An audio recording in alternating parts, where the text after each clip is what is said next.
Okay, I have a little physics experiment for us today. Well, a mental one. I want you to remember the slinky. Oh, yeah. Ideally, you're picturing the original metal one, maybe from the 80s, that smelled like nickels. Entangled instantly if you even just looked at it wrong? The very same. So Yeah. imagine I'm holding the top coil of this slinky. The rest is just dangling down, motionless. With my other hand, I grab the bottom, pull it down maybe 6 inches, Yeah. and I let go. What happened? It bounces, it yo-yos up and down, Yeah. right? Oscillates until it just, stops. Correct. Now, here's the real question, and this is the question Donella Meadows, the author of the book we're diving into today, wants you to answer. What made the slinky bounce? The instinctive answer is almost always, you did. Your hand. Hand, right. You pulled it, you let go, so it bounced. Simple cause and effect. Exactly. And that's how we're wired to see the world, right? An event happens, so we go find the person or the thing that triggered it. But Meadows says well, it's wrong. Because if I was holding a heavy cardboard box the same way, and I let go of the bottom. It wouldn't bounce, it would just sit there. Or, fall with a thud. Right, the bounce wasn't in my hand. The bounce was already waiting inside the structure of the slinky the whole time. My hand just released a behavior that was latent in those coils. And that idea right there, that distinction between the hand that lets go and the coils that determine what happens next, that's the entire premise of thinking in systems, a primer. Which is pretty much the Bible of systems theory. So our mission today is to stop looking at the hand, the events, the breaking news, the tweets, and start looking at the coils. Because if you only look at the hand, you're just reacting. You're always surprised when the slinky bounces. But if you can understand the coils, the structure, you can actually predict the behavior. Or even better, change it. Exactly. So let's break this machine down. Meadows says a system isn't just a random pile of stuff. A sand pile isn't a system. Right. But a football team, a forest, a corporation, those are systems. She defines it as a set of things interconnected in a way that they produce their own pattern of behavior over time. Okay, so she gives us this sort of anatomy lesson. Every system has 3 parts: elements, interconnections, and a purpose. Let's unpack those. Start with elements. Elements are the things you can see, the easiest part. In a tree, it's the roots, the trunk, the leaves. In a university, it's the buildings, professors, students, library books, all the stuff. Okay. And usually when a system is broken, that's where we focus, isn't it? If the football team is losing, we fire the coach. Or trade the quarterback. We change the elements. Yeah. We love changing elements because it feels decisive, like we're doing something. But Meadows argues that changing the elements is often the least effective way to change a system. Really? Yeah. I mean, replacing the CEO of a company feels like a massive shift. It feels like it. But think about it. If you change the players on a football team, but the rules of the game, the interconnections stay the same, and the goal, the purpose is still just score more points, the system's going to behave in a pretty similar way. The style might change a little. A little, yeah, but the fundamental structure holds. So the interconnections are the rules then? Right. In a university, the interconnections are the admission standards, the grading policies, the flow of gossip in the faculty lounge. The budget approvals? All those wires connecting the elements. And the purpose is, well, the goal. But here's the key. It's not always the stated goal. A system's purpose is what it actually does, not what it says it does.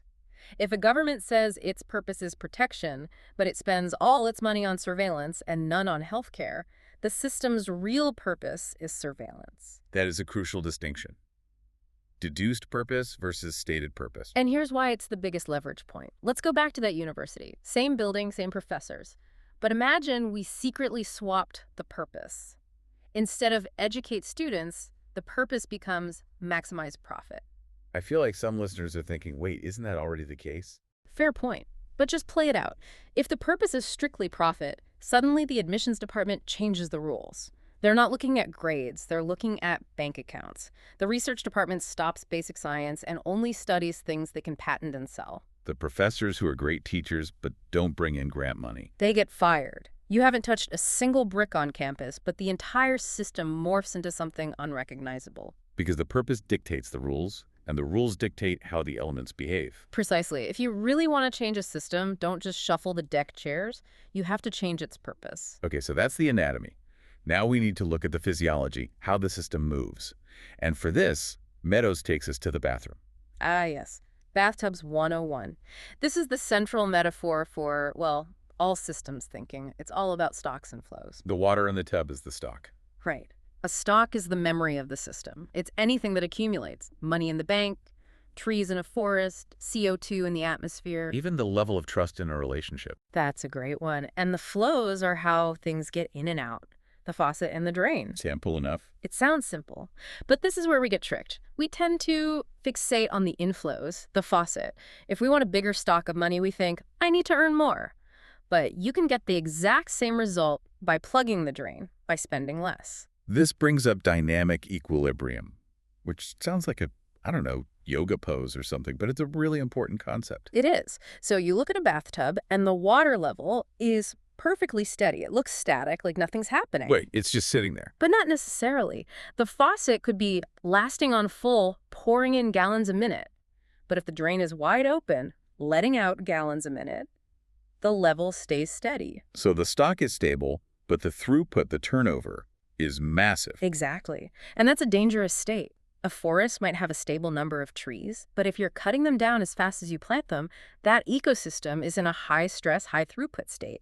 If one thing goes wrong, the planting stops for a week, the stock collapses instantly. Whereas if the faucet is just dripping and the drain is just dripping, you have the same water level, but it's a much more resilient system. Precisely. We often confuse stability with nothing is happening.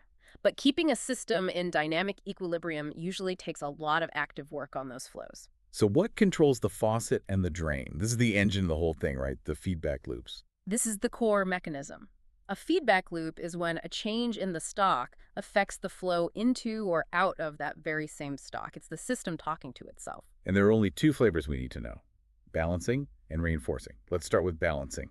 That's what keeps us alive. Balancing loops, B loops, are goal-seeking. They want stability. The classic example is a thermostat. You set it to 68 degrees. Right. If the room drops to 60, the thermostat senses that gap. It turns on the furnace, the inflow of heat.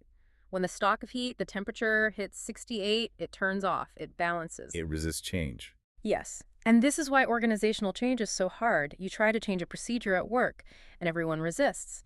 But we've always done it this way. That's not just stubbornness, that's a balancing loop, trying to get back to its set point. And then you have the wild child, the reinforcing loop, the R loop. This is the engine of growth and of collapse. It's self-multiplying. The more you have, the more you get. Compound interest? The holy grail. You have money, it earns interest, which becomes part of the principal, which earns more interest. It snowballs. Or rabbits. Always rabbits. 2 rabbits become 4, become fate, become a plague. But here's the scary part. Reinforcing loops work in reverse just as hard. Think of a bank run. Or a stock market crash. Exactly. The stock drops a little, people get scared, so they sell. The selling makes the price drop more, which makes people more scared. So they sell more. It's a downward spiral. Reinforcing loops cause explosions and implosions. Balancing loops keep things steady. And the dance between those two is what creates the world we see. But the dance isn't always smooth. And that's because of one of the most frustrating things in any system: delays. Oh, the bane of our existence. In a diagram, an arrow goes from cause A to effect B instantly, but in real life, there's always a lag. Meadows uses the shower example, which I think everyone has felt in their soul. The cheap hotel shower, yes. You turn the knob to hot. The water is freezing. So you turn it up more. Still freezing. So you crank it all the way to the red zone. You're thinking maybe the heater's broken. You're reacting to the cold water now. And then 10 seconds later, The hot water from the basement finally makes it up the pipes and wham! 3rd-degree burns. so you scream and crank it all the way back to cold. And 10 seconds after that, you're an ice cube again. That's oscillation. You're bouncing back and forth because you're not accounting for the delay. And this happens in business on a massive scale. The inventory trap. Right. Imagine you run a car dealership. Suddenly, sales spike. You sell out. You're thrilled, but your lot is empty. So you call the factory. Send me 50 cars. But the factory can't just beam them to you. It takes 3 weeks to build and ship. Exactly. So for 3 weeks, you've got customers walking in and you have nothing to sell them. You're panicking. You're losing money. So you call the factory back. I need 100 cars. Rush order. You're turning the shower knob all the way to hot. You are. And then a month later, the first shipment of 50 arrives, and the second shipment of 50, and the rush order of 100. Suddenly you have 200 cars on the lot and only normal demand. Now I'm drowning in cars I can't sell. So what do? You stop ordering completely. You turn the knob to cold. And this sends a shockwave back to the factory. They think demand has died, so they lay off workers. All because no one waited for the pipe to deliver the water. We're just shaking the slinky way too hard. We overreact because we don't respect the time lag. This leads us to the part of the book I found most eye-opening. The system traps. These recurring patterns, these tragedies that systems fall into over and over. Meadows calls them archetypes. It's like a script. Once you recognize the script, you know how the movie's going to end unless you rewrite it. Let's talk about the first one, policy resistance, or fixes that fail. This is when you try to fix a problem, but the system just pushes back harder. The classic example is the war on drugs. It's a perfect systems failure. Walk us through the mechanics of that, because logically, it makes sense. Drugs are bad, so we should seize them. Right. You have a stock of drugs on the street. You want to lower it. Right. So you increase the outflow, you seize drugs, arrest dealers. Which reduces the supply. Temporarily. Yeah. But look at the feedback loop. When you reduce the supply of an addictive substance, what happens to the price? It goes up. Scarcity. Skyrockets. Now, for an addict, demand is inelastic. They need it regardless of price. So they have to commit more crimes to pay for the more expensive drugs. That's bad result number one. And for the dealer. For the dealer, the price hike is a bonus. The profit margin just doubled. And this is the crucial part. Those higher profits act as a signal to attract more suppliers. It also gives the existing cartels more money for better boats, for bribes, for weapons to evade your enforcement. So the policy seizing drugs actually strengthens the opponent. It creates a reinforcing loop of resistance. You end up with the same amount of drugs on the street, but now with higher crime, higher prices, and more violent cartels. The system restructured itself to absorb your punch. So what's the way out? Do you just give up? No, you start pushing on the string. You change the goal. Meadows points to countries that align the goals. Instead of attacking supply, they attack demand. They started medically treating addiction. If you lower demand, the price drops. If the price drops, the profit vanishes. If the profit vanishes, the dealers leave. You dissolve the problem instead of fighting it. That is elegant. Okay, another one. The tragedy of the commons. This is the one everyone knows but usually gets wrong. It's about shared resources. A pasture, the ocean, the atmosphere. And the logic is just brutal. If I'm a farmer sharing a pasture and I add one extra cow, I get 100% of the profit from that cow. But the cost, the overgrazing, is spread out among everyone, so you only feel a tiny fraction of the pain. So the math always tells me to add another cow. And it tells everyone to add another cow. And the result is the pasture gets destroyed and all the cows die. Meadows lists a few ways out: education, privatization, or regulation. Or, as she quotes it, mutual coercion, mutually agreed upon. Which sounds a little ominous. It does, but we do it every day. Yeah. A traffic light is mutual coercion. We all agree to be coerced by that red light. Why? Because the alternative is we all crash in the intersection and nobody gets home. We accept the restriction to save the system. I want to touch on one more trap because I see it everywhere. Success to the successful. The monopoly trap. The rich get richer. It's not just a catchphrase. It's a structural reality of reinforcing loops. In Monopoly, if you get the first hotel, you get more rent, which means you can buy the second hotel faster, which gets you even more rent. And the person who fell behind early on can't buy anything. Right. It's not that the winner is smarter. It's that the system rewards the accumulation of advantage. We see this in schools. Right. A wealthy district has high property taxes, so they build a great school. Which attracts good teachers and produces students who get into top colleges. Who then get high-paying jobs and move back to wealthy districts, keeping the tax base high. Meanwhile, the poor district spirals the other way. So the system is rigged. The system is structured to reinforce advantage. If you want to break that, you need an outside force. Antitrust laws to break up monopolies. Or, in sports, the draft pick system, where the worst team gets the first pick. That's a structural intervention designed to break that success to the successful loop. It's fascinating that sports leagues are more socialist than our economy, but that's a deep dive for another day. Indeed it is. So, we have these traps, we have delays, we have hidden purposes. Yeah. It feels like the takeaway here is that we're kind of helpless, or at least we're very bad at this. Not helpless, but definitely not omniscient. Meadows talks about bounded rationality. Which means? It means we all make rational decisions, but only based on the tiny sliver of information we can see. The fisherman isn't trying to destroy the ocean.